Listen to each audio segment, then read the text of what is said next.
trying to shake the cobwebs from his head. Rob Van Dam, top rope. 5-star, baby. Look at this. The 5-star frog splash from Rob Van Dam. 24/7 into the cover. It's over. RVD retains the... Hey, ho ho! Kevin and Tyler, your hosts. Kevin, your host. Welcome everybody to the 5-star Frogcast. That's right. The final buzzer has moved on to wrestling now. So Tyler, how's it going? I'm going good, you know. I can't complain. It's pretty quiet out here. Wrestlemania around the corner. Saturday and Sunday. Both nights. So yes, Wrestlemania will go live this Saturday and Sunday. Too big for one night. It's actually the first Wrestlemania to be on multiple dates, and the second to be aired in multiple locations. Ooh. So it's gonna be kind of cool to see what's going on there. But we want to do some WrestleMania predictions for this episode. So let's kick right into this. Based off our intro, we have a big match, a triple threat ladder match for the Tag Team Championships, the SmackDown Tag Team Championships, with the Usos versus the New Day versus Miz and Morrison. And from recent rumors, Miz wasn't part of the tapings for WrestleMania. Oh, really? Yeah, so... Yeah, I read somewhere around there as well, yeah, that he wasn't, like, there, which is interesting. So, I don't know. That was kind of killed my prediction, what I originally thought. Where's your prediction? I thought Miz and Morrison were going to win until I read that, and that's where it interested me. So, like, I don't know how they're going to pull that off. Maybe, why not bring back Joey Mercury? Bring back that team. Why not? Yeah. So what I've heard is Morrison is going to be by himself. Okay. And I've heard that he's going to get some like special tag team partner. And I've heard Jeff Hardy might be the person. Ooh. So like a high flying team. It's kind of odd though why Miz wasn't feeling well all of a sudden. He didn't even pull out of WrestleMania. He just kind of didn't show up, I guess. I don't know. Maybe there's something going on that we haven't they haven't disclosed yet, right? Because I feel like if he does if he has Corona, right, COVID-19, I feel like that would just cancel the whole WrestleMania event right there. And I know Vince won't do that because that's a lot of money. So maybe he's kind of keeping it under the table for now. Maybe a few weeks later, or maybe Miz has a cold and he doesn't want to get a chance, right? Right. Yeah. It's something simple. But that's interesting. Jeff Hardy. Okay, well, so then if that's the case, who do you think's winning? Honestly, I would like to see Morrison keep the title because I do like their team. I like the way they've been pushing them and their character. Mm-hmm. The New Day, they want it too much. I'm kind of sick of them in a way. I like them, but Too many titles. The Usos have got their fair share as well, but they also seem like a likely favorite to win this match. Yeah. Especially now that Miz is not part of the match with Morrison. I'm gonna go with Usos. I am agreeing with you, even though I like Morrison to keep the titles. It'd be kind of complicated if you added that mystery partner, right? Yeah. Because then what do you do with whoever it is with the Miz? I feel like the best is just get it off them, give it to because whoever you give it to, it doesn't really matter because they want it so much. It's who cares if they lose it right a couple? It's not like this new tag team that's coming in wins it and then they have to give it up for them. No, it's basically, well, they both won a big share of times, tag titles. So them holding on for a month or so until Miz and Morrison gets it back won't hurt them as much as people would think. But I agree. I think the Usos because they are the favorite. I like New Day, but they've won it too much. It's the same gimmick with them. Yeah. What do you think? The 6-time tag team chance? Almost at 8 now if they win this. But yeah, 8. Okay. I think the Usos have the more favored chance of winning this just because they've had more experience than both of the other teams I think in these type of matches. Kofi Kingston, to be fair, is a high flyer. Yeah. Morrison is very parkour-like, as you know. That's what he does for training. But I just the new partner now with Morrison, I just don't know if the bond's going to be there, the chemistry. Yes. So I really think the Usos are just going to take the title for now. Maybe a short run. That's what I'm saying. Give them a couple of short runs until Miz gets back, and then they take it off him. I like that. But I think also because New Day kind of had the WrestleMania moment when they hosted WrestleMania. Miz had his WrestleMania moment when he beat John Cena with the help of The Rock. Morrison was in that match with Snooki from a few years back. I think this is the Usos WrestleMania moment. They win the titles at WrestleMania in front of have a moment. people. So we both got the Usos for that. Yep. Now, I want to move on to, where was it? The women's, SmackDown Women's Fatal 5-Way elimination match. I agree. To get it over and done with. I'm not really excited for this match. I feel like this match is going to Sasha Banks. This is just a match for Sasha Banks to dominate and win. And get more heat on her. Yeah, I think probably Sasha Banks, but I also have a feeling Lacey Evans might win. You think it's her time? They're finally giving her that. I feel like after that one run she had against Bayley and against, I think didn't she also go up against, what's her name? Shoot, Becky Lynch? Becky Lynch, yeah. I feel like her momentum is gone, and so they're just like, yeah, let's go in it. But she could be the wild card. They usually do that. Yeah, they do. I've also heard like rumors that Naomi might win, but no, that just doesn't seem. We already had that moment, and honestly, she was an okay champ. Okay. Yeah, I think I want to see Sasha Banks turn on Bayley, and it kind of needs to happen. Yeah, well, I think this is what this is going to revolve into is Bayley's face turn. In a sense, because that quick, eh? Well, because she's gonna get betrayed by Sasha Banks, right? That's what's gonna happen, and then she's gonna realize, wow, I thought you were my friend. You know, we're not friends, and it's slowly gonna transition her to a face. As now she's got to motivate her way back up. She's gonna bring back the hugger and everything. Yeah. Yeah. So I think Sasha Banks is gonna win this, but it was actually a 6-way pack challenge. I think it was 6-man pack challenge. But who was it? Dana Brooke actually got, I think, coronavirus. So. Oh, really? I didn't even know. Like symptoms of that, so she got pulled out of the match. Mm-hmm. Yeah. So now it's a fatal 5-way, but I think we both are gonna go Sasha Banks to be safe on this one. Yeah. Honestly, to be fair, Dana Brooke would have made a difference. Anyways, let's be real. No. She wouldn't make a difference. On her recent. He's there to get squashed. That's it. Yeah. All right, so both right now we have the Usos and we have Sasha Banks winning both those matches. Yep. We're gonna move over to a match that kind of came out of nowhere. It's Aleister Black versus Bobby Lashley. Yeah, I saw that when I was looking at the card. I'm like, where did this come from? It was just like Vince just put it out there. Honestly, like they realized there wasn't enough matches for 2 days, right? And I think they're up to like 16 matches now, which is crazy. Yeah, 16 matches. But so 8 a day, geez. I mean, I think this is a match just to make Black that much better.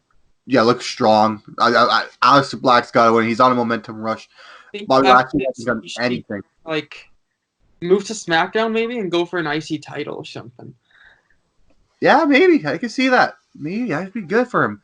I don't know. I just feel like they can only for so long keep this up with Aleister Black, with him just beating everyone up.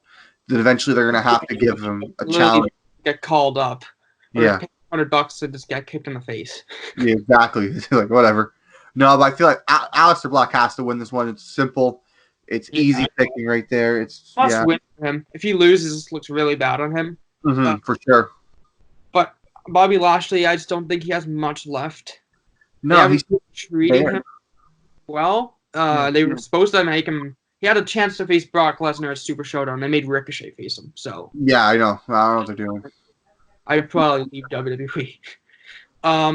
So yeah, I think that's going to be one of the not squash matches, but not a long match at all. No, it's going to be a quick match. Lashley's going to show he's got still moves. Aleister Black's going to kick him in the face, and then it's going to be 1, 2, 3. Yeah, Lana. I don't know. She's kind of useless right now. She's I don't know what she's doing. So Bobby Lashley and Lana had their love story. Yeah. So did Otis. Yes. Andy Rose. Okay. Yeah. This is actually probably my most anticipated match of the night. I can't wait for this match. That's gonna be amazing. I'm really actually hyped for this. I actually met Otis, so this is gonna be good. Yeah. So yeah, Otis versus Dolph Ziggler. Dolph Ziggler put out the challenge Well, actually, let's go way back. We're gonna talk some build-up talk for this one. Okay, perfect. That's fine. Someone's gonna have to build up here. Way back, well, Otis obviously posted on his Instagram a lot of pictures of Mandy Rose. Yes. Instagram a lot. It was kind of creepy. Instagram stories, everything. Yeah. All over Mandy Rose. Follows her on everything, comments on everything, and eventually, I guess WWE started seeing this as an actual storyline, and they started with Mandy Rose like magazine and Otis going up to her getting an autograph. Yeah. Yeah, that's more bad. This guy, yeah. We move on, and Otis obviously wants to do something with Mandy Rose, and wife her. Yeah, well, try to at least. Yeah. So they have segments here and there. Otis trying to help her win her matches. Mandy Rose helping him and Tucky win their matches. And then we come to 2 weeks before Valentine's Day, where Otis asks out Mandy Rose, and Mandy Rose says the first Friday she's busy, and Otis obviously, he gets a little mad and upset. But the next following Friday, it's Valentine's Day, and she accepts to go on a date with the guy, which was very nice of her. Very nice. So obviously Otis, getting all in shape and looking as spiffy as he can. Yep, absolutely. And well, the man himself, Dolph Ziggler. The guy that's been apparently everyone's love story from Lana's to Mandy Rose now. I don't know, this guy's just everywhere. Way back, Vicky Guerrero. Yeah, Vicky Guerrero. Did he date Amy Schumer as well for a bit? Yeah. I mean, he's everywhere. I think he tried to get Nikki Bella as well, actually. So like, he did used to date Nikki Bella. Yeah, I know. That was, that was a big thing. This man's everywhere. So obviously, I think he's like the Shawn Michaels of this era. For sure. He's the heartbreak kid. He's the girl's lover and everything. Let's be honest. I mean, he's got a super chick. Yeah, why not? So he just walks in and takes Mandy Rose like that, just like boom, right in front of Otis's face. Otis is completely devastated. As any man should be. For the next one, he post was the rose on the ground. This zoomed in more and more on his Instagram story. It was a great story. For the next 1 week, we have Otis hiding behind like barricades in the background as Ziggler and Mandy Rose build on their chemistry as Otis just watches on, and it's only a matter of time till Otis snaps. Of course, we're gonna skip quite ahead because a lot of it's just the same over and over again. Yeah. I think we're now 2 weeks ago Friday, Otis and Tucky had a match against Miz and Morrison, and this match would have been good for them if they won, because it would have made them maybe go into that ladder match. Yeah, but for sure. Instead, Otis took, his out of his own hand. Otis angry. Had that beautiful spear through the barricade. It was the best spear I've ever seen in my life. For the elimination chamber again. Yep.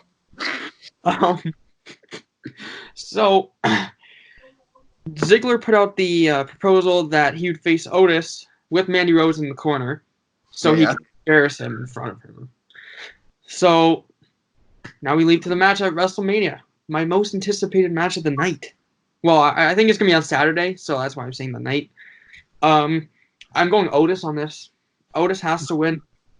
I agree with you again, because this man's been through so much. This man's gonna get the girl. This is, for people who don't know and are confused right now, because some probably are who are not really big wrestling fans or are just watching.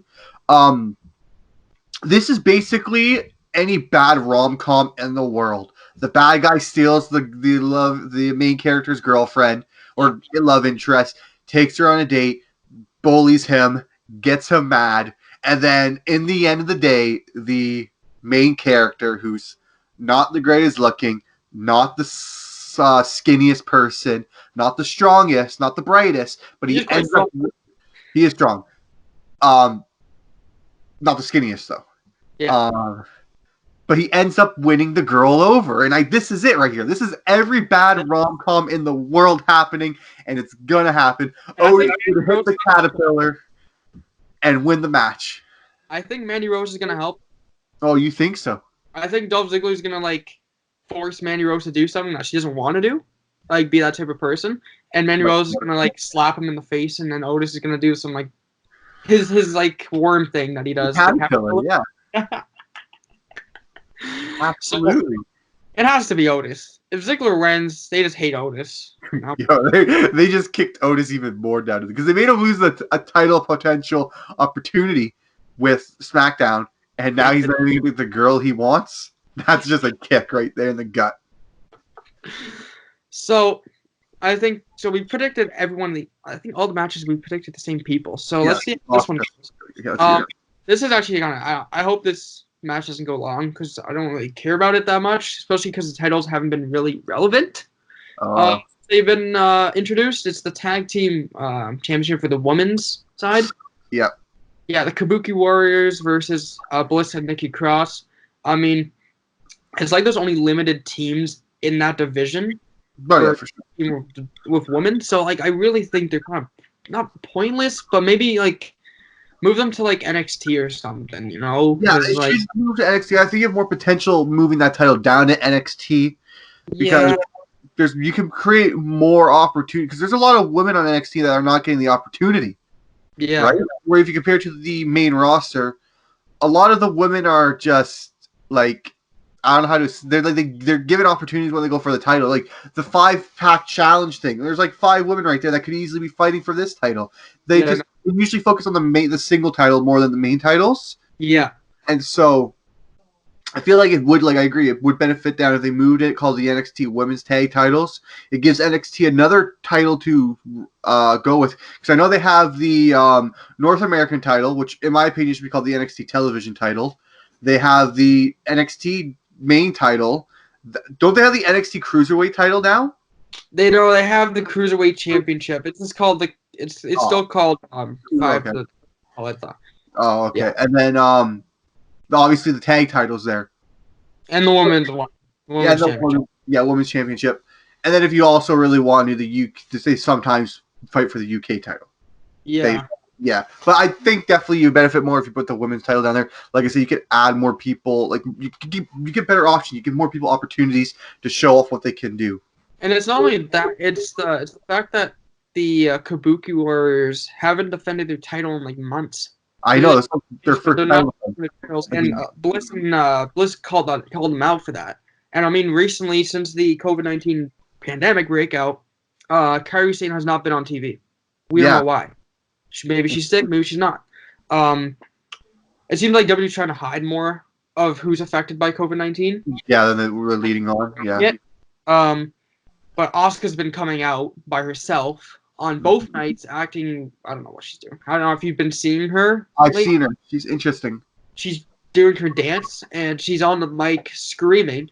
I don't know if you. It was this past Monday. She almost broke the mic. Oh yeah.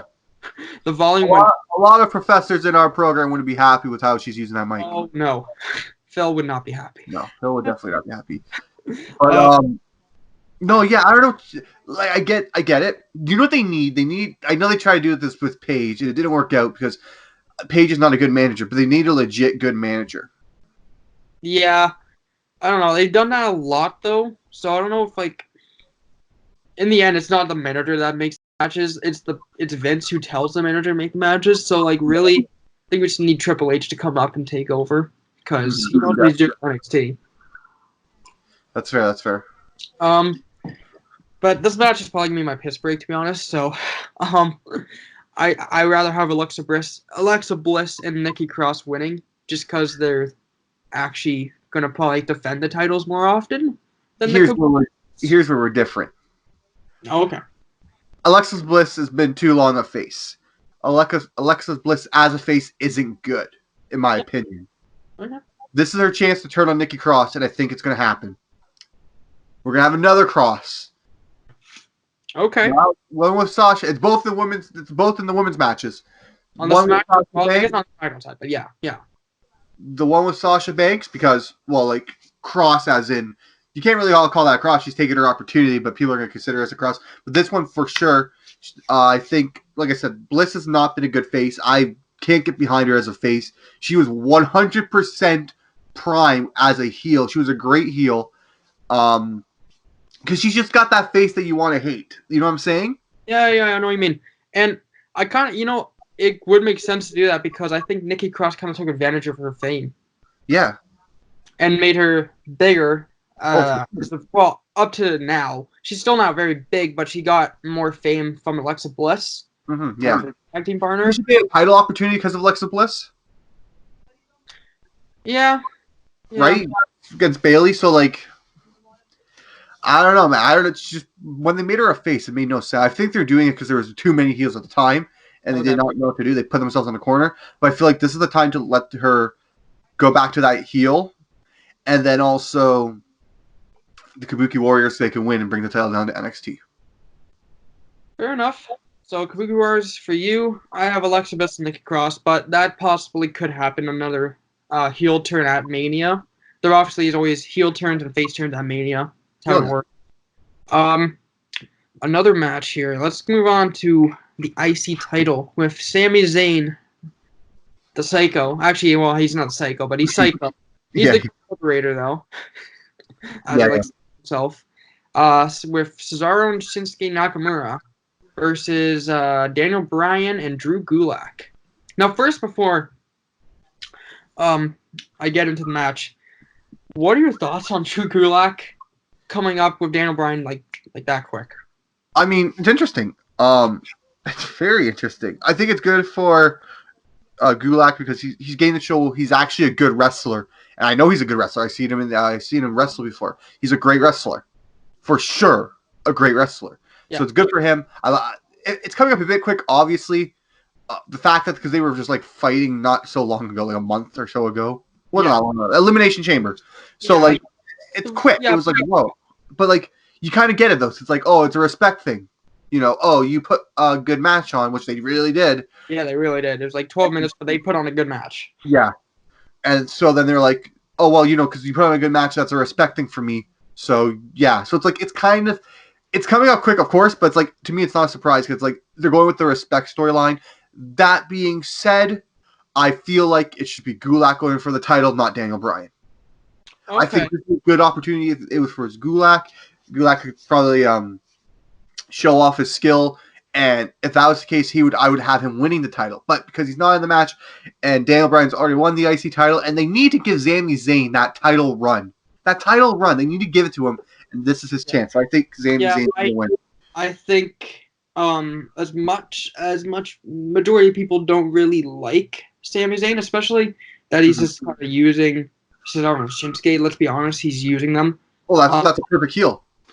I think he's gonna pull off like a lucky pin and just keep the title. Just so fans more engaged to see him lose. Yeah. But he's not gonna lose. He's just gonna keep his title for a bit. Like you said, a title run. So I'm gonna have to go Sami Zayn on this. As much as I like Daniel Bryan as a wrestler. Yeah. I think it's Sami Zayn's turn to go for a run. It took him this long to win a title, for crying out loud. Yeah. So.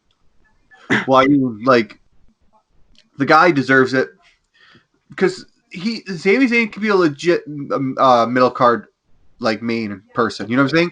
A great middle card wrestler, not main event. The IC title ladder match. The guy did great. I know he's a great wrestler. I think he's very underrated because people forget that. People who are new, they forget a break from actually wrestling in the ring. Yeah. So that people forget that he actually can wrestle, and then he can actually have 5-star matches against Kevin Owens. Remember Texas? Takeover Texas? That was one of the best matches we've seen in NXT history. Guy could put on a show.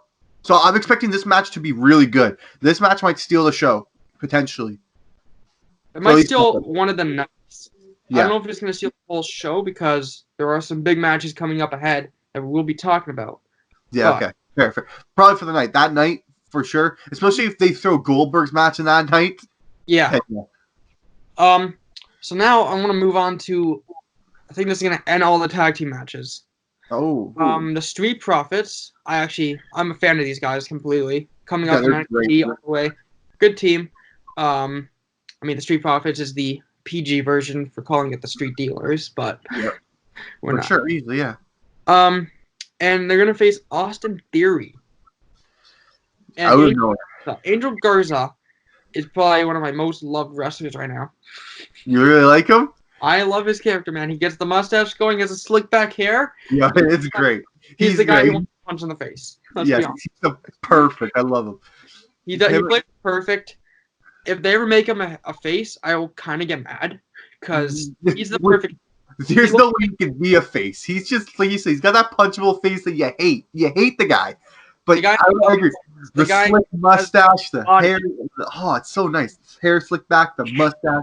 He just looks like a guy you don't want to. You see him on the street, and you're like, I don't like you. He's a great wrestler though. Yeah. And the match I really wanted. I was talking about Shamar in her class. I wanted Garza versus Andrade versus Humberto, who's not even part of the card, which is kind of a disgrace, kind of. Versus Rey Mysterio, fatal for a ladder match for the United States Championship. Imagine that. That would be actually very interesting. That would be the match of the night for whoever it is. Sure, that'd be a great match, but obviously it's not. It's a tag match. It's a tag match, and it was supposed to be. Actually, to start it off, it was supposed to be Andrade versus Rey, but Rey actually got sick for some reason, so he got pulled out of WrestleMania completely. Yep. Then Andrade was supposed to team up with Garza versus the Street Profits, but he got injured. Andrade a two-time, like a dual champion. I think that was the plan. Yeah. But he got injured. He's been dealing with injuries. He wasn't supposed to come at Super Showdown, and he did. Mm-hmm. So he's been dealing with injuries, so he got pulled out. And I guess Zelina Vega picked up Austin Theory from NXT. He looked decent in his debut. Yeah.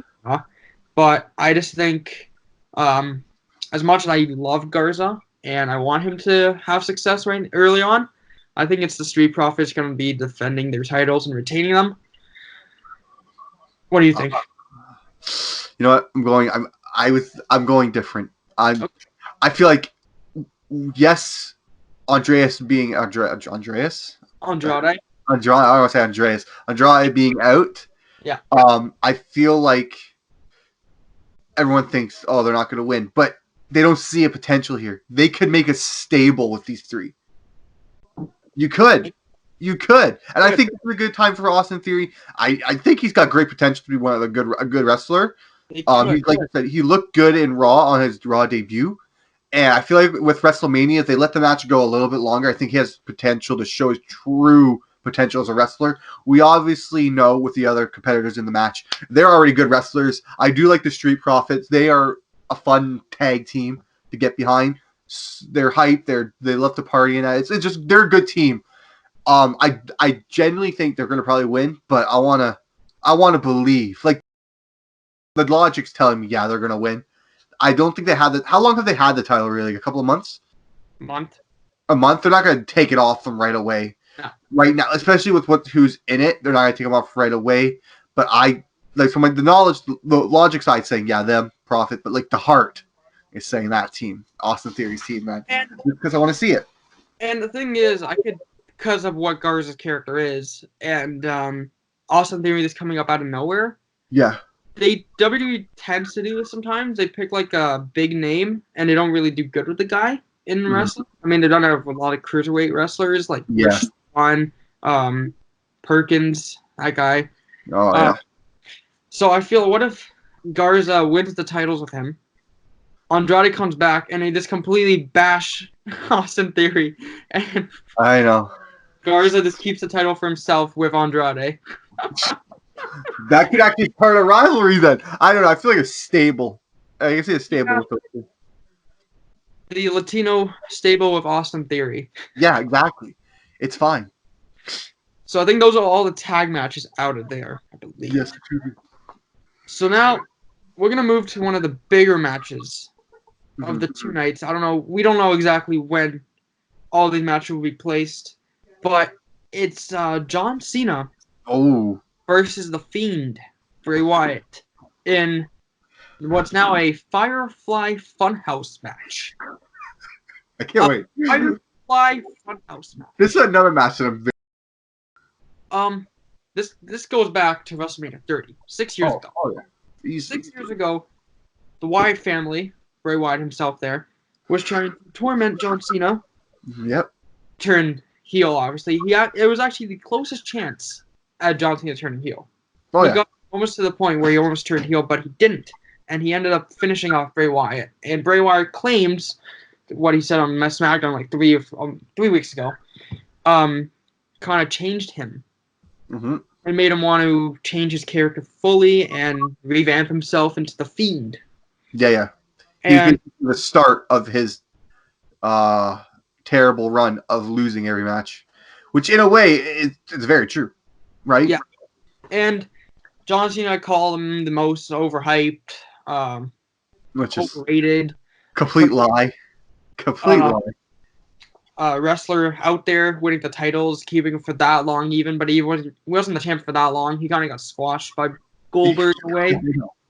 But so John Cena now, the Hollywood star, is coming back once again.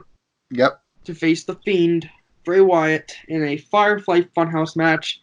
From what I've heard from rumors, Sister Abigail, the character, is supposed to make her debut, finally, after this long. It's rumored either Morgan in the Fiend mask or Nia Jax in the Fiend mask. And the other, I guess, brother now of the Fiend is going to be his actual brother, or stepbrother in real life, which is Bo Dallas.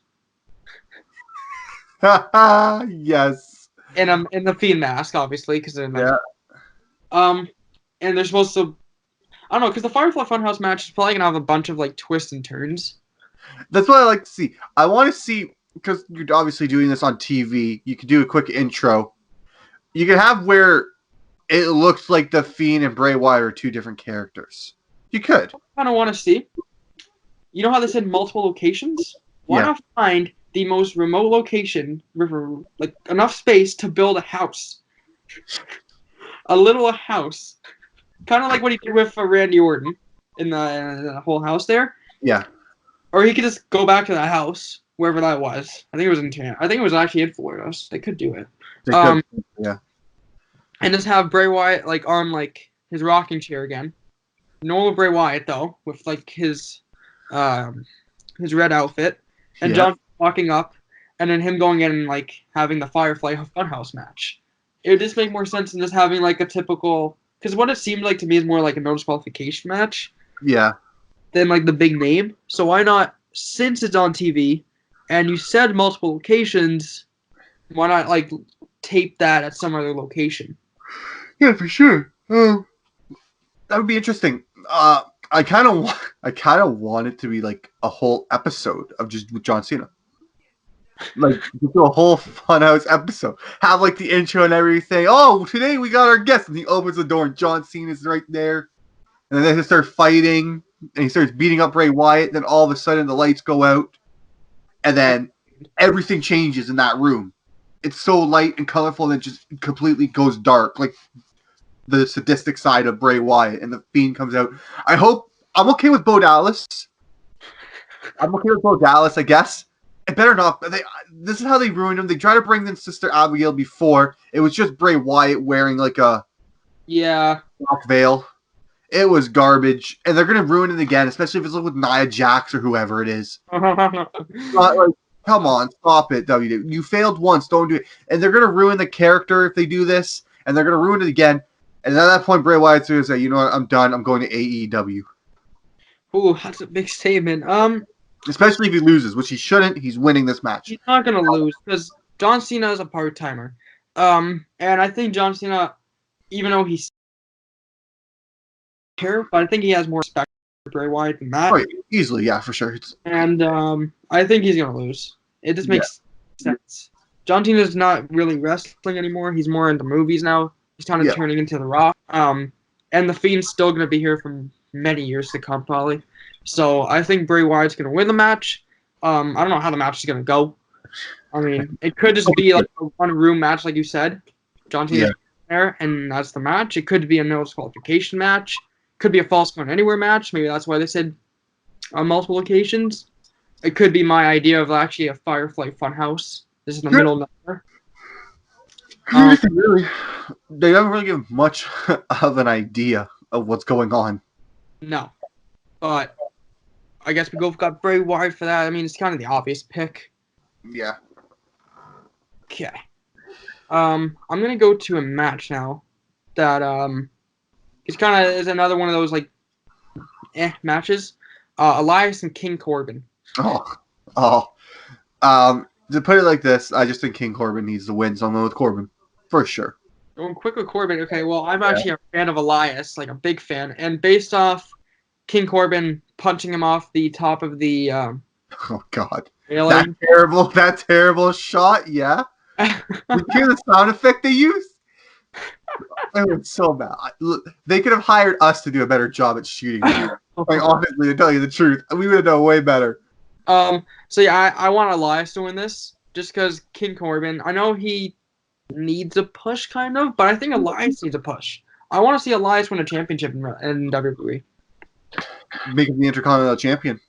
Maybe. It's moving to like Raw or something and go to United States Championship or something. But I'm not. That's a quick Elias for me. You're going Corbin. So now we got all those matches done. Got that match done.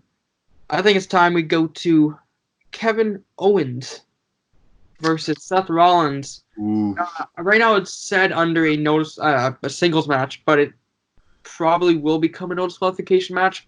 Yeah, to keep things more entertaining. It's supposed to be like a really good match, from what I've heard. Because they have, easily. For all those who don't know and are wrestling fans, I think they've already taped both events already. Yeah. Just because I think Florida was going to go into lockdown potentially, so they wanted to get over and done with. So from what I heard, I think it's supposed to be a really good match, and supposed to steal the show, like the whole show, completely. So, and I heard Kevin Owens might win, and I think that's who I'm gonna go with, just because I'd rather see him win. And based off the fact that Rollins these past weeks hasn't been coming out with his Messiah group, Buddy Murphy and the two AOP, I think Rollins is gonna take a break from wrestling after this Mania event, and we'll get to it later with Becky Lynch's match, but I think Rollins is taking a break from wrestling for a bit. Whether he come back as a heel or a face, you won't be seeing him for a bit, for sure. Yeah, no, I agree with that. Like, I think Rollins is going to take a break for a bit, obviously. Because like you said, he wasn't coming out with his group lately, and there's not been really much reports on what's going on with them anyways. I think this is a good shot for Kevin Owens to then boost himself into maybe a match with the WWE champion, whoever that will be, which we'll talk about later. So yeah, I think I'm giving it to Kevin Owens. The guy needs a bit of a push as well, because he's kind of been... Right.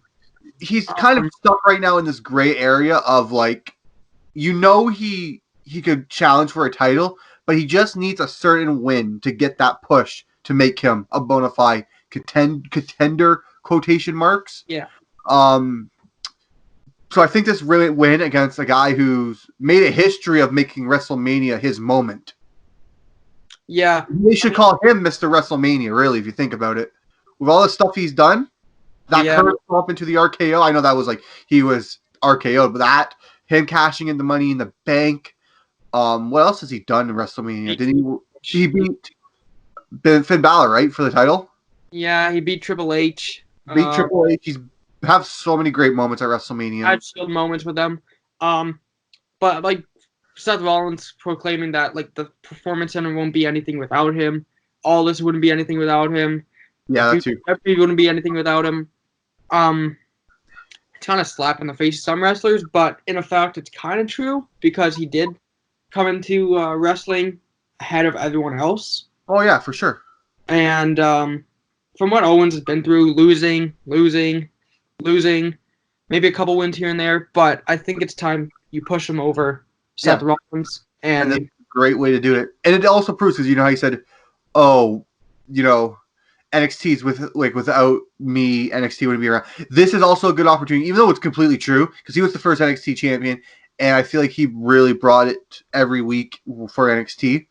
But I feel like this is also a way to show that Kevin Owens was really the next torch pass to make NXT great. You know what I'm saying? Yeah. So this is kind of like that it's like Seth Rollins NXT taking on Kevin Owens era of NXT in a sense that, oh, I'm nothing. You're without NXT, without me, this would be nothing. And then Kevin Owens would be like, well, no, actually, technically, maybe if my era was better and I did better for NXT than you did. It's kind of like that, the kind of mindset I'm thinking. Well, I think Kevin did do better in NXT, honestly, because Rollins wasn't really.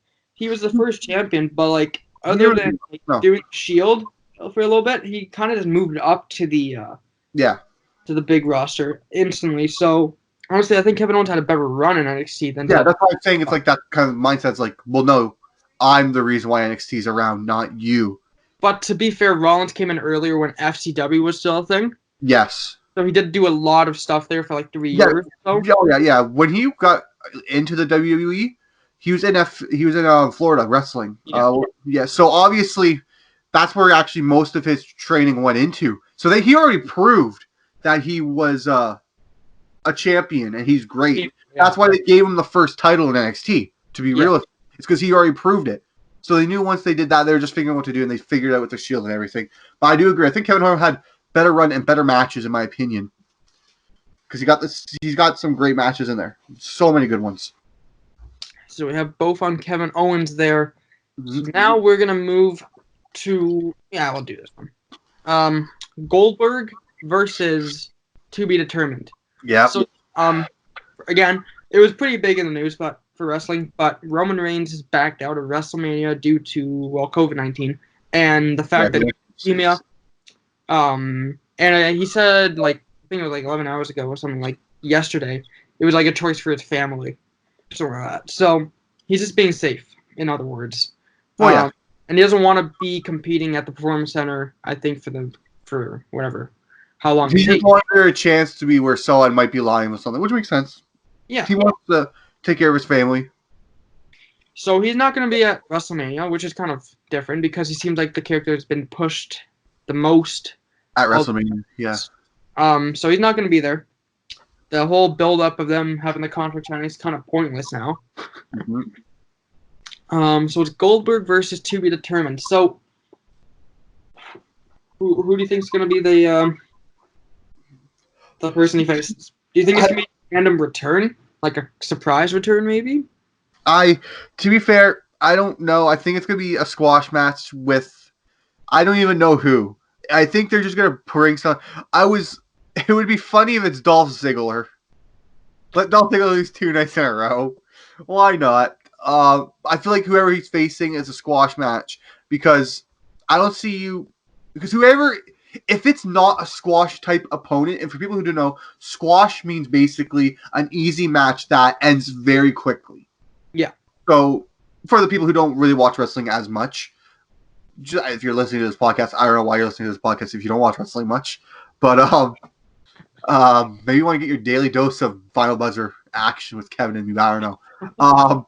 But what I'm getting at is basically it's whoever he faces that's not an easy opponent for him to win. What are you going to do once Roman Reigns comes back? Are you going to give him that title opportunity? Are you just going to ignore like this whole thing never happened? Like, what do you do with that? So I think it's going to be a squash opponent. Wait till Roman gets back and then have that match. And then whatever. Yeah,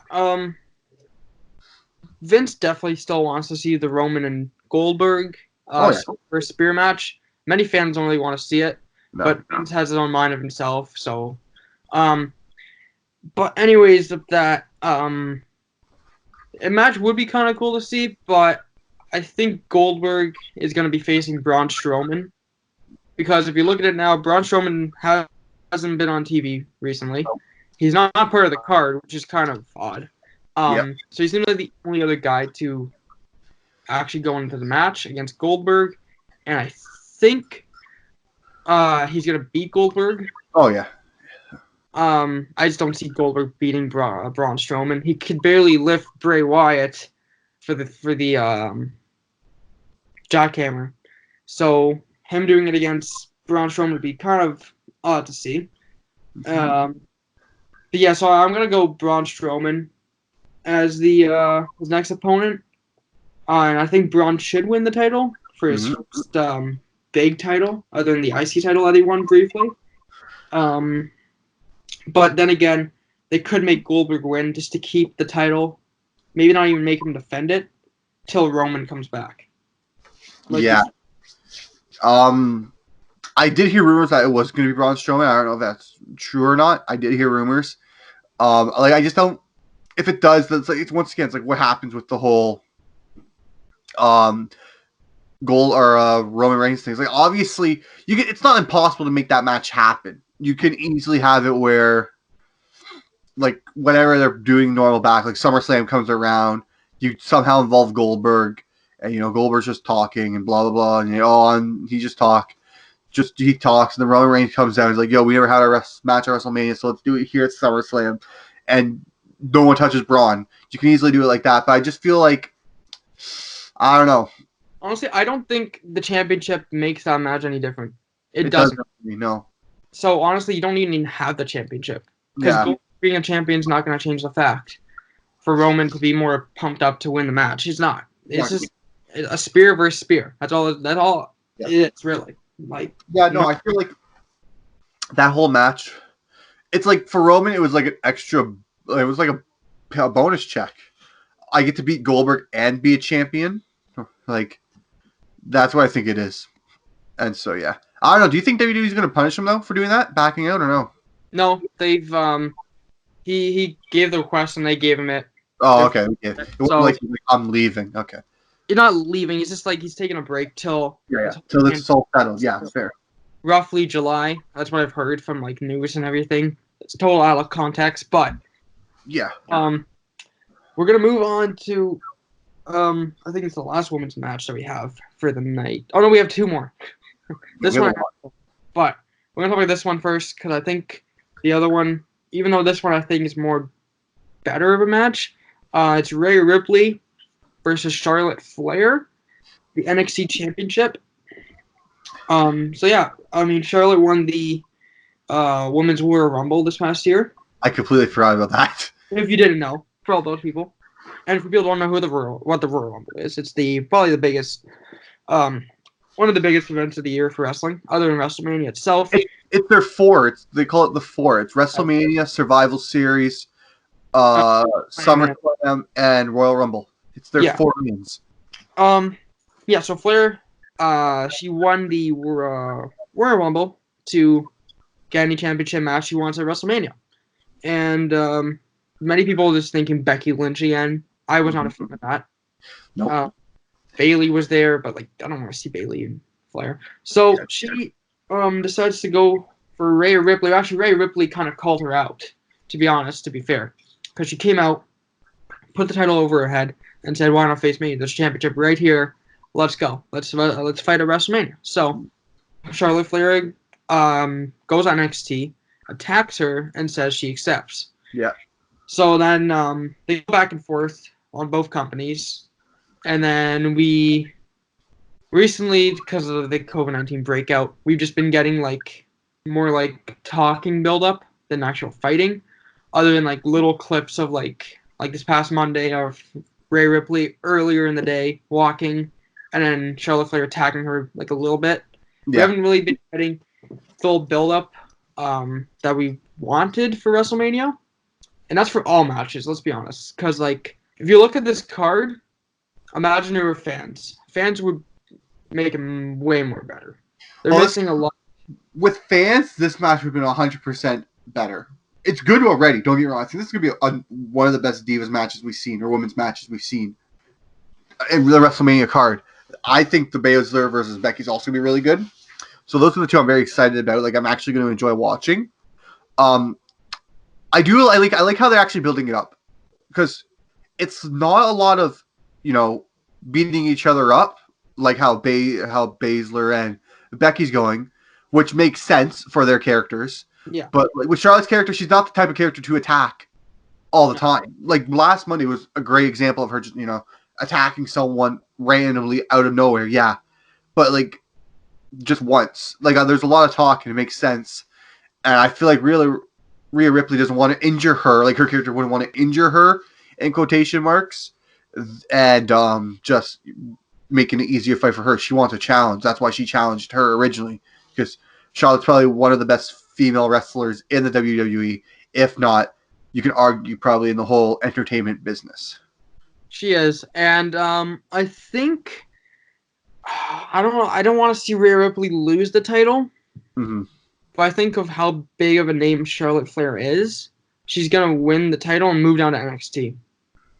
To like make NXT, yeah. See, Because that's Finn what- Balor did it, and like it doesn't really matter like how big of a superstar you really are up in the big rosters, because NXT's arguably more popular in a way. well, I feel like a lot of these bigger stars like going to NXT because they know it's run better. It's run better and it's less traveling for sure. Oh yeah, for sure. Less traveling. They only have to go to like they're just in Florida. Occasionally they will have to leave For live shows, but not even that. But like for takeovers and that. Yeah.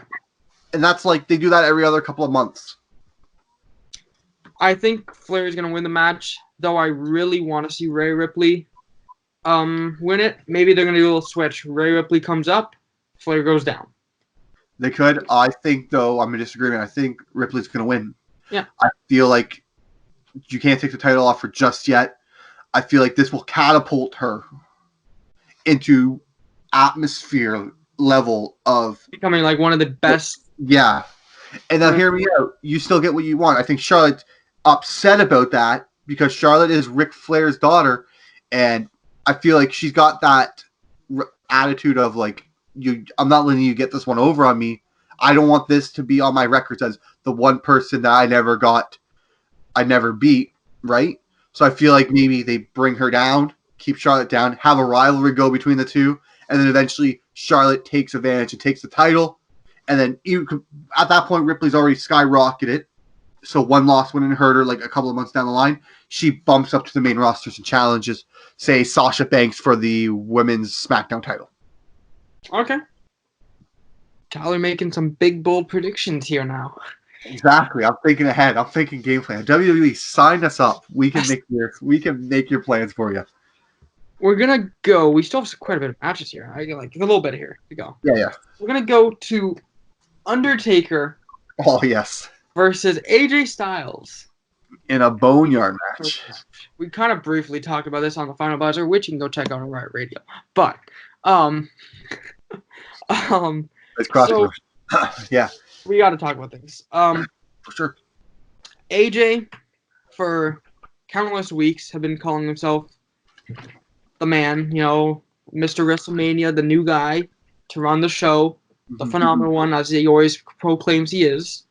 And it was at Super Showdown in that Twig trophy match, what do you call it? Yeah. Decent match, but Taker came in and completely stole the trophy from AJ. He just beat him, chokeslammed him, barely, kind of chokeslammed him, kind of looked kind of bad, but he beat him. Kind of made AJ mad, obviously it would, on one of the biggest events for the two Saudi Arabia shows.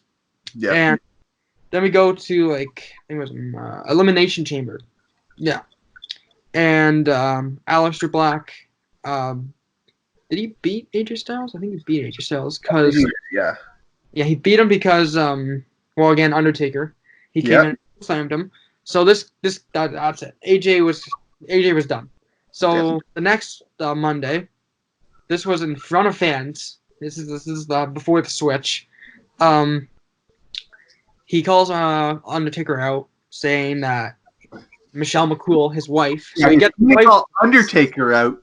He didn't call the Undertaker out. So he didn't call just the Undertaker. He called out what's his name? What's his actual name? Mark Calloway. Yeah. Yeah, he called out Mark. He didn't call out the character. He called out the legit person. He's making this really personal. So he calls out his wife, his kids. And AJ's really asking for it now. But so yeah, he calls him out, saying his wife's controlling him, making him keep wrestling. He should have retired many years ago. He's old. He shouldn't be wrestling still. AJ He even said himself he wouldn't have faced him many years ago. He was scared. So he's basically saying he was scared many years ago, but now he's not. Yeah. Obviously he's not. He wants to try and have the easiest match for himself against Taker. So obviously this pisses off Taker completely. Oh yeah, easily. So he comes out with the Undertaker theme, but he's looking more like the American, BA version. American BA. Comes out with his like headband and everything, and he completely destroys the OC, who come out with the contract, and Taker means business now. Yep. So, obviously AJ's pissed off about that, and AJ calls him out once again, talking about his family and his wife, and it's good, calling him Mark again. Yep. And then this past Monday, Taker was talking about Michelle McCool doing the Faith Breaker, aka the style. I like how he said she got it over when it's not only a shot at AJ, but it's also a shot at TNA itself. Yeah, I know. Because it's you could have never gotten over TNA. We did with this person. I like that. It was a nice little touch. Yeah, so it's a full shot at AJ completely because he was one of the biggest superstars in TNA. It's 100% a shot at AJ. 100% saying, yeah, you can't get it over. You couldn't get it over. My wife did. But it was also a shot at a little side shot at TNA saying you were never a big company. We are. Yeah. So obviously this is gonna be a good match. Boneyard match. I'm assuming it's a buried alive match. I'm assuming. And then the fact that AJ Styles' tombstone came up at the end, it kind of confirms that that's what that match is going to be. Yeah, it's gonna be a buried alive match. And what there was actually because AJ Styles streams, if you didn't know. Yeah. He stream on Mixer. Calling him out now. Follow the screen. Come on. So there was like a fan made picture. I wish I saved it on my Instagram, but it was AJ looking straight forward at Taker, who looks extremely like the American BA Taker, with the actual motorcycle there. So I think this is gonna be a buried alive match, but with like typical boneyard stuff. So maybe like some like old motorcycles here and there, baseball bats, like metal all around. Yeah. I mean, they have to make it entertaining because there's no fans, right? So they got to do something. I feel like it's going to be a mix between like a parking lot brawl with a buried alive match in the sense. There's going to be old cars that are like scattered around the area, like you said, baseball bats, old motorcycles, chains, stuff they can use. Stick, I don't know, something cool. I want to say, though, I don't know. I think Undertaker looks a lot younger when he's in that American BA form. He looks actually good rather than the dead man. Like, mind you, we only saw a close-up, so we don't know how that body looks. Yeah. That body looks old. You can tell he's in the best shape, but he's in good shape for what AJ is. Yeah, for sure. Gonna beat AJ, though. Yeah, I think he's gonna be 8. Yeah, he has to. It's his first off. It's WrestleMania. It's his.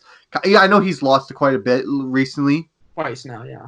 Yeah, twice. But I feel like that he is gonna win. This is his show, really, Undertaker's show. I think this hopefully this is his last. I think AJ could benefit from a loss. It's because people are not gonna be like, oh, you lost to this person. No, it's like, well, yeah, you lost to like the Undertaker at his home turf, WrestleMania. Makes sense. He's had a habit of crushing souls at WrestleMania per se. But DDP is very happy of AJ Styles. I guarantee you. Remember when DDP called out the Undertaker's wife, stalked Undertaker's wife back in like after the WCW thing, and then also Samoa Joe is happy. Well, obviously he's happy. I mean, he called AJ's wife out. So I mean, AJ is. The one thing I don't like about this whole storyline, they keep on calling her Michelle McCool. Just call her Michelle. It bugs me when you call McCool. It bugs me because it's so Michelle and then her last McCool. Oh, you ruined it. Just say Michelle. We know everyone knows who you're talking about when you say Michelle. Yeah, other than non-wrestling fans. I feel like they're doing it for the younger people, like the younger kids. So they look up who's Michelle McCool. Oh, she used to be a wrestler. Cool, like you know what I'm saying. She had that whole tag team with her, Layla. Layla, yeah. Layla, yeah. When they split that was the original women's tag team champs right there. Let's just say that. So yeah, I think Undertaker is gonna win this match. For sure. Hope it's not like a short match. I hope it's a longer match because of stipulation. I feel like AJ Styles can work Undertaker for a longer match, as in like he can help carry him through it. Yeah. We're gonna move on with the OC there. Sorry, with the OC there, it's gonna make it help. Yeah. That's actually another thing. The OC. From what I heard, is Luke Gallows is gonna dress up as the Imposter Kane. Oh yes, bring it back, bring it back. This so man. The Imposter Kane, so Taker's gonna be like, "Oh, yeah, Kane's here," and obviously it doesn't look like Kane, but you know, he's gonna like attack Undertaker. They're gonna beat him up, and then actual Kane's gonna come in and help beat out the OC. And then it's going to leave room for Taker to finish off. Styles, right? That's actually not bad. That'd be okay. I hope it's more like of a. They could easily pull that off with Luke Gallows to make it look actually half good, and have like where it's like smoky area, and then you see the old Kane come out, like the old, like the one arm sleeve Kane. Yeah, that would be cool. That would be cool. And then he'd be like, "Wait, what the heck?" And then he gets beat up a bit, and then the real Kane comes. Yeah. Say like he comes out of the ground or something stupid like that, and then he just beats everyone up. Yeah. It'd be a cool way they retire them as well. So finish it off like that. Yeah. We're gonna move to Becky Lynch versus Shayna Baszler. A match you were seemed like you were kind of excited for earlier. Yeah, I am. This match doesn't quite excite me as much because I don't know. Becky Lynch hasn't been really defending her title necessarily as much, and I don't know, her man character has kind of fallen off a little bit on me. I'm not really too much of a fan of her anymore. Shayna Baszler's, I don't know, she's something else. She's like, when she brought MMA to wrestling, and she doesn't like know how to wrestle necessarily. She just like MMA. Yeah. She destroys you more or less. I mean, did you see her at the Elimination Chamber? That's what I was saying. That's why I like her, man. She's just brutal. It's brutal, and it's like it's not like you're not getting concussion. Here's the thing: you say she doesn't know how to wrestle. I think she knows how to wrestle better than Ronda Rousey. Okay, well, Ronda Rousey's not even a wrestler. Exactly, but what I'm saying is, she makes it look like it's hurt, but you know she's doing it safe. She's just so dominant. She's a better version of Nia Jax. Nia Jax is supposed to be this dominating person. Yeah. But like no, she's dominant. She's scary. I like her character. I like it a lot, and I think obviously with that said, she's gonna win. I think it's gonna fall in line with Seth Rollins. Like Becky Lynch and Rollins are supposed to get married. I think. Yeah. This is their time. They can go on their own time together. That's if they get married with the whole COVID-19 going on. Everything, whatever. Yeah. They're gonna take a break from wrestling, I think, and I think it's needed for the fans because we've seen enough of these people that it's like they deserve their time off because they worked hard too, right? Even though you may not like their character, they work probably harder than almost any wrestler in that. Well, since 2018 till this year, they're probably the two most used wrestlers on the roster. Yeah. You can argue with me about that. Maybe someone else has been used more, but I feel like those two have been the most used. Those two are like the main people. So yeah, Baszler's probably gonna win, but funny you say Ronda Rousey. I think she's gonna come back and make Baszler win. Oh. But she's actually, I think she's still pissed off about that controversy pin from last year. Yeah. It wasn't a 3 count, man. She had her shoulders off the ground, off the. The ref messed up that one. So I think she's gonna make Becky Lynch lose the title. Yeah. But then as Baszler and her like cheer, Ronda Rousey's gonna like pull her back and do her like whatever you call that finisher she had. Oh yeah. And then she's gonna hold the championship up high and have a match against Baszler, like a build up for that. I wanna flip the script on that and say yes, she'll help Bayley lose, but instead of Ronda attacking, because their whole thing is, I remember when Baszler was doing everything, they were all thought they were friends. Someone else, I forget who else is a big MMA person in NXT. I don't know if they're still there, but there's like the 4 MMA women. They're like that. That's Shayna Baszler's like group of people. Yeah. And Ronda was a part of it, like kind of like supporting it. So I wanted to be like, oh, we're friends, and then Baszler actually attacks her, gives her a Holly Holm kick to the face, boom, knocks her out. Deja vu. Or just does the rear naked choke. Or that too, yeah. Bite her neck a bit. I don't know. Close to. I just think it's time Ronda Rousey maybe comes back. Yeah. I mean, she could have just left WWE completely if she wanted to. But she clearly has something left to do with Becky. And why not just do it then and there? Yeah. Another match with her. Just do it then and there and move on. For sure. So now we have, I think, what are going to be the 2 main events for each night. Yep. So first, this is going to be the Saturday main event. Edge, Randy Orton. Last man standing match. I mean, this has probably been the most build-up match out of all the matches at WrestleMania. Oh, for sure. It's been building up since the Royal Rumble, right? Building up since 2006. That's fair. This has been on for a while. So, Randy Orton and Edge have had their past. They've been the tag team champions. They've fought each other over the years. Edge has to leave WWE 9 years ago due to neck injury, putting him out of wrestling completely, kind of like Daniel Bryan and stuff. Randy Orton becoming champion after championship and getting all the fame and everything during that whole time. We then go to the Royal Rumble, where Edge makes his surprise return out of nowhere, completely out of nowhere. No one thought of it, yep. He was always like declining everything that he was going to return. The rumors weren't true. He played it really well on social media to help WWE on this one. And he comes back.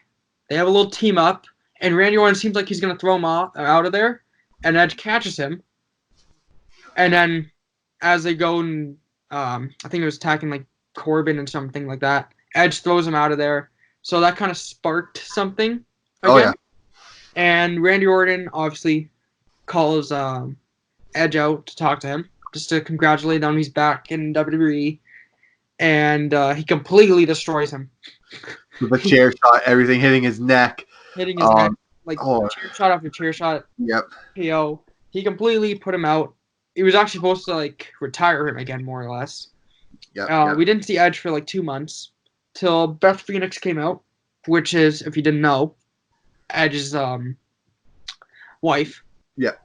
And Beth Phoenix comes out and she's saying, typical stuff that a person would say when a loved one's attacked or something. Yeah. And Randy Orton comes out. That's why I love Randy Orton. He doesn't care. He's perfect. He did it with Stephanie. Did he give Stephanie a kiss as well? Yeah. Yeah. Like she was handcuffed. Yeah, on the road. I remember that. Randy Orton doesn't care about anyone's wife. I like it. That's his new gimmick. Should be the wife killer. Make him face Seth Rollins next. The killer. The wife killer. The wife killer. No, but that was a shot. My favorite, everyone was like, RKO her, RKO, and then he does it. Everyone's like, oh wait, you RKO'd her. Like they were surprised it happened. But to be fair, Beth Phoenix kicked him in the gut. Going for a glam slam. Yeah. So, I know don't hit a woman, but she tried first, so look, so she kind of asked for it, but she got RKO'd. I kind of wanted more though. What if Randy Orton did the DDT, and what if there was a live coverage of Edge at his home watching? Not even the spike DDT. Imagine he's about to leave, she's about to get up, and then he just punted her. Yeah, give her the punt kick, but I don't know. He just didn't RKO, which obviously pissed off Edge. So Edge comes out the next week, instantly out of the car, storms into the ring with MVP. I forgot he was even in WWE. Let's be real here. I just remember. He's like, "Hey, look at me! I'm talking to you," and then he spears him. Yep. And he calls out Randy. He said, "If you have a set, you got to come out here. Let's fight. Let's do this." And Randy Orton, after Edge spears MVP, obviously comes in and from behind, and Randy Orton tries to go for a sneak attack, but Edge does an RKO. Yep. And he does this like new submission thing, which I hope he does to Randy at Mania. He does MVP. I don't know. I guess he's expanding his The moveset from Spear. Spear and as DDT. But I mean, this has probably become one of the most built matches. They had like 2 promos themselves, cut promos. They both clearly are not gonna like each other now. Nope. Do not like each other. Standing though, Edge and Randy. Who do you have? I have Orton because he needs to continue this legacy of just putting away old wrestlers. He just beat the hell out of Matt Hardy for some reason. Yeah, Matt Hardy. That's the last thing. He did not deserve that. He's just out there. He's AEW now. Yeah, that's why. So I think Orton needs to win just to keep that character of that I'm a psycho up. That like I don't care who you are. I don't care that we are quote unquote best friends. I feel like Orton has more to lose. Edge is like it's a good feel moment, right? It's like, oh yeah, Edge is. I don't think Edge is back. I think this is his last match for sure, right? Because like you're saying, the reason why I think he did a good job of hiding his return was because everyone knew he had that neck injury, and everyone knows, yeah, Daniel Bryan had the same neck injury, but Bryan also kind of returned in what, like 2 to 3 years, right? This has not been 2 to 3 years. It's been 9 years. So everyone's like, oh yeah, you're gonna return. He's like, no, I'm not. And they're like, oh well, yeah, he's probably not because like his neck's probably more messed up, blah blah blah blah blah. So that's why I think he did a good job hiding it. But I think Orton needs to win, and I think it'll benefit him more if he wins. I think he can. This will push him a bit more as that he creates a new character of I'll beat up everyone. I don't care. I'm going Edge.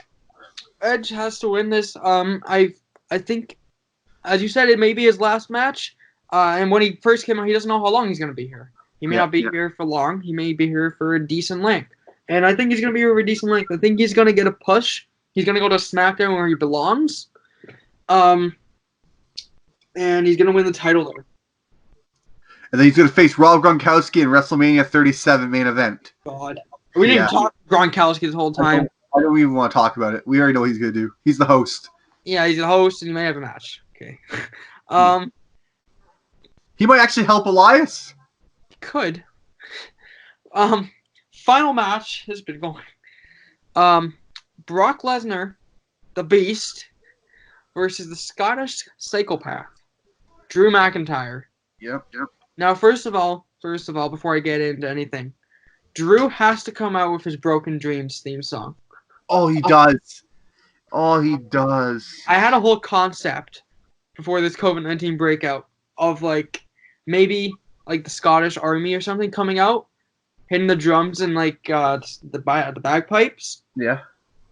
Of him coming out with the Scottish theme that he has, and then like him like it all going quiet, and then the Broken Dreams thing hits, and he just comes up with like smoke That from, would like, be under the stage, and has a live band like doing the guitar and everything. But I mean, at this point, with like the limited people you can have in the ring and in the stadium at the time, not the stadium, the center, you can't really do that. No. But I think he still should come out with the Broken Dreams theme song. It Just does. makes sense. His dreams come true, right? Now he's main eventing WrestleMania. The Chosen One, as McMahon once called him. Yeah. So Brock Lesnar, Drew.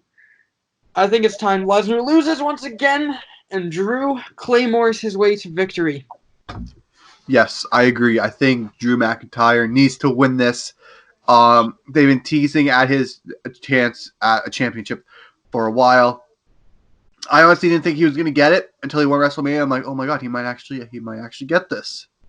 And now he's going to get it, and he's going to win Claymore, and then he's going to F5 him, and then Claymore, and then go on the top rope and shooting star press.